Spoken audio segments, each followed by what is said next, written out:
अस्सलाम वालेकुम जी, मैं हूं नजीमुल हसन बाजवा। आपको हमारे फेसबुक पेज और यूट्यूब चैनल पर खुश आमदेद।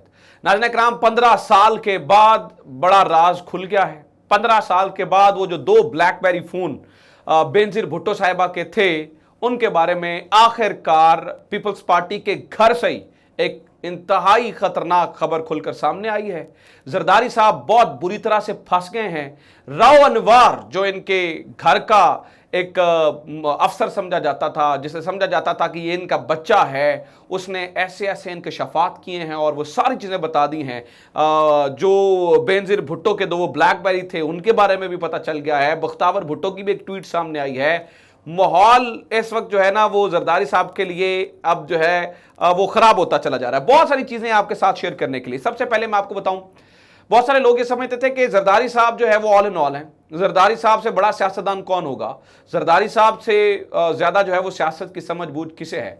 लेकिन इन्हें समझ नहीं थी कि ये जितने बड़े सियासतदान हैं, आखिरकार जब आप गेट नंबर 4 से मदद हासिल करते हैं तो उनके पास और बड़ा कुछ होता है। यानी कि उन जो आपको ताकत देते हैं, उनको आपको कंट्रोल करना भी आता है। उन्हें पता है कि आपको कैसे जो है वो कंट्रोल करना है। और इसी तरह से आज जरदारी साहब जो बहुत ज्यादा पर फैला रहे थे और उड़ान भर रहे थे, वो जनाबे वाला आज जरदारी साहब को फंसा लिया गया और बहुत बुरी तरह से फंसा लिया गया है।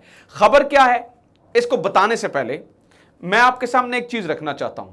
ये कहां से इंकशाफात हुए, कहां से चीजें सामने आई, राव अनवार ने क्या क्या बता दिया है और अब पीपल्स पार्टी के लिए किस तरह की मुश्किलात आने वाली हैं, ये बताने से पहले मैं आपको बताना चाहता हूं गेम शुरू कहां से हुई। गेम नाज़रीन कराम शुरू यहां से हुई कि बख्तावर भुट्टो साहब ने एक ट्वीट दाग दिया मुशर्रफ साहब की वापसी के ऊपर, क्योंकि मुशर्रफ साहब की वापसी के ऊपर एक बहस छिड़ी हुई थी, एक बड़ा मसला बना हुआ था। अब मसला यह है कि नून लीग ये समझती है कि मुशर्रफ जो हैं उन्होंने आइन को तोड़ा था, इसलिए वो हमारे बहुत बड़े दुश्मन हैं। और पीपल्स पार्टी समझती है कि मोहतरमा के कातिल ये हैं, इसलिए उनसे बड़ी दुश्मनी है। तो एक्सपेक्टेशन ये थी कि ये बड़ी मुखालफत करेंगे उनके वापस आने की। लेकिन एक्सपेक्टेशन के बरखिलाफ हुआ ये कि पीडीएम और ख्वाजा आसिफ और जो मियां नवाज शरीफ साहब हैं, वो तो मतलब फैसिलिटेट करते हुए नजर आए। वो तो इस तरह से नजर आए जैसे कि वेलकम करते हुए नजर आए।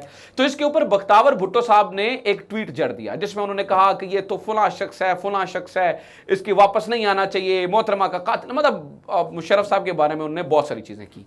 अब जो ही उन्होंने कही तो फिर इस मौके के ऊपर चौका आता है दूसरी तरफ से। अब ये मुशर्रफ, क्योंकि मुशर्रफ को वापस लाने का फैसला आपको पता है कहां से हुआ है और कौन ये चाहते हैं, मतलब कौन लोग ये चाहते हैं कि मुशर्रफ वापस आए, ठीक है। तो जब आप उनको चैलेंज करेंगे तो हुआ क्या, उन्होंने फिर मोहतरमा के ब्लैकबेरी मोबाइल्स हों या वो सारे मामलात हों, सारे के सारे खोलकर सामने रख दिए हैं। बड़ी मजेदार स्टोरी है आपके साथ शेयर करने के लिए। सुने, ये जियो न्यूज ने छापी है, मजहर अब्बास साहब ने इसको जो है ना वो लिखा है, यानी कि उन्होंने रिपोर्ट किया है। खबर यह है, प्रेशर टू ब्लेम मुशर्रफ और बेनजीर भुट्टोज कत्ल क्लेम्स राव अनवार। राव अनवार कहता है, राव अनवार ने नाज़रीन कराम इंकशाफात के भरमार लगा दिए। राव अनवार कहता है जी, मैंने जेआईटी, जो जेआईटी मोहतरमा के कत्ल के ऊपर बनी थी, वो कहते हैं जी मैंने जेआईटी के ऊपर दस्तखत करने से इसलिए इनकार किया था क्योंकि पीपल्स पार्टी के साबिक जो वजीर दाखिला थे उस वक्त के, रहमान मलिक साहब ने मुझे प्रेशराइज्ड किया था इसके ऊपर दस्तखत करने के लिए, क्योंकि वो चाहते थे कि मुशर्रफ को फंसाया जाए मोहतरमा के कत्ल में। और ये राव अनवार समझता है कि वो कहता है कि मुझे नहीं लगता था कि जो वो मुशर्रफ साहब हैं वो इस पूरे मामले में इन्वॉल्व है, इसलिए कहता है कि मैंने इस पूरे मामले, मैंने उस जेआईटी के ऊपर दस्तखत नहीं किए। अब एक बात तो यहां पे क्लियर हुई। अब राव अनवार साहब जो जिन्होंने एएसआई से एसएसपी का सफर इनकी आशीर्वाद से तय किया था, जो पीपल्स पार्टी का जो है ना वो राइट हैंड समझे जाते थे, जिनकी वजह से आज आपको पता है पीटीएम उठ के खड़ी हो गई वो उस बच्चे का कत्ल के बाद, तो वो राव अनवार जो है वो इंकशाफात कर रहा है। आगे चलकर वो एक और इंकशाफ करता है। वो कहता है, वो मैं दोबारा वो मैं कोट एंड कोट पढ़ता हूं। वो कहता है, I did not sign the JIT report as Malik pressured me to accuse Musharraf. Anwar told Geo TV over the phone, I asked for the evidence and he did not have any. कहता है जी मैंने मुशर्रफ के मुतालिक इनसे पूछा और उनके पास जो है वो कोई एविडेंस। आगे चल के वो फोन्स की बात करता है। वो कहता है कि जनाब मैंने दो मोहतरमा के पास ब्लैकबेरी मोबाइल थे, मैं जरदारी साहब के पास गया और वो 2 साल, वो कहते जी वो जो 2 ब्लैकबेरी थे वो 2 साल तक जो है वो रहमान मलिक के पास रहे। आगे ये चल के कहता है रावनवार कि मैं गया जरदारी साहब के पास और मैंने जरदारी साहब को जाके कहा कि वो जो मोहतरमा के जेरे इस्तेमाल वो मोबाइल फोन्स थे जिनका आज तक पता ना चल सका, वो जरा फोन मुझे दे दीजिए। तो इसके ऊपर जरदारी साहब ने कहा कि वो फोन्स जो हैं वो इसके बारे में आप रहमान मलिक साहब से जाके पूछिए।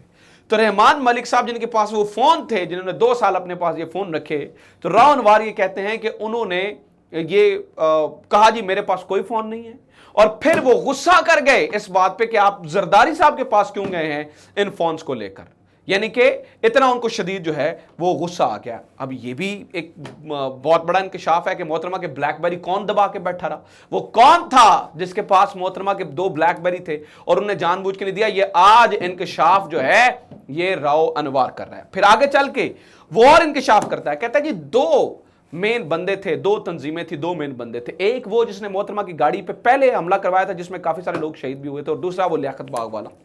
वो कहता है जी इन दोनों बंदों को, ये रावनवार कह रहा है, दोनों बंदों को इन्वेस्टिगेट करके पकड़ा जा सकता था, लेकिन पीपल्स पार्टी की गवर्नमेंट ने इनको नहीं पकड़ा।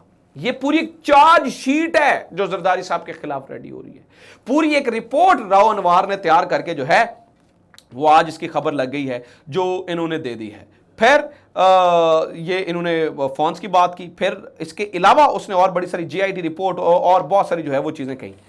अब सिर्फ मामला ये नहीं है जनाब, अब इस रिपोर्ट के बाहर आने से एक तो ये है कि जिनको आपने चैलेंज करने की कोशिश की, उन्होंने आपके मुंह पे जन्नाटेदार एक थप्पड़ मारा। उन्होंने कहा कि आप हमें मत बताएं, हमारे पास और बड़ी सारी चीजें हैं, ठीक है, हमें पता है कि आपको कहां से पकड़ना है, ठीक है।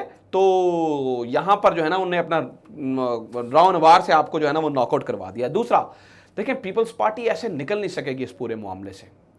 आप देखिए 2 बंदे मारे गए मोहतरमा के साथ, एक शहनशाह नामी गार्ड, उसको आपकी गवर्नमेंट थी, क्या उसका पता चलाया आपने? मैं ये कह रहा हूं कि अगर इसके ऊपर पूरी इन्वेस्टिगेशन हो तो राव अनवार के इंकशाफात के बाद जरदारी साहब को पकड़ा जा सकता है। जरदारी साहब के खिलाफ पूरी चार्जशीट आज राव अनवार ने तैयार कर दी है। कुछ और सवालात हैं, जैसे वो लियाकत बाग के बाहर निकलने वाला बंदा, वो कौन जो इशारे कर रहा था, वो कौन था, और आपकी गवर्नमेंट ने उसे इन्वेस्टिगेट क्यों नहीं करवाया? फिर ये दुनिया की पहली बुलेट प्रूफ गाड़ी जिसके अंदर सनरूफ था, ये मोहतरमा के लिए क्यों तैयार करवाई गई? मोहतरमा के लिए पहली बुलेट प्रूफ, मतलब बुलेट प्रूफ गाड़ियों में कहां सनरूफ होता है, तो बुलेट प्रूफ गाड़ी तैयार करवाई गई जिसके अंदर सनरूफ मौजूद था। आपने पूरा माहौल बनवाया, आपने मोहतरमा को उस गाड़ी के अंदर बिठाया। फिर अंदर गाड़ी के नाहीद खान मौजूद थी, उन्होंने क्यों नहीं रोका मोहतरमा को जो है वो ऊपर निकलने से? ये एक बहुत बड़ा सवाल है। फिर जलसागाह से निकल के गाड़ियां बाहर निकल जाती हैं, आपने जलसागाह के बाहर क्यों माहौल बनवाया और अपने जियालों से नारे लगवाए और वो ये सारा कुछ देखते रहे?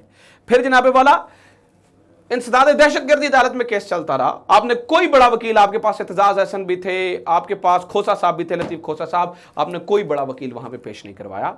क्यों ऐसा नहीं किया आपने? फिर जनाबे वाला अब देखें, आसिफ जरदारी साहब को बहुत सारे सवालों का जवाब देना है। ये पूरी आप एक चार्जशीट तैयार आपके खिलाफ आपके अपने बच्चे राव अनवार ने कर दी है, क्योंकि राव अनवार ने आपको बता दिया है कि उसकी वो आजकल बेल पे हैं 400 बंदों के कत्ल के जुर्म में, तो उन्होंने तो आपको आईना दिखा दिया है। तो आगे क्या होगा, ये अब एक पूरी चार्जशीट रेडी हो चुकी है, तहलका खेज खबर है। सो मैंने सोचा आपके तक जो है वो शेयर कर दूं। उम्मीद है आपको ये खबर अच्छी लगी होगी। अपना ख्याल रखें। खुदा हाफिज़। पाकिस्तान जिंदाबाद।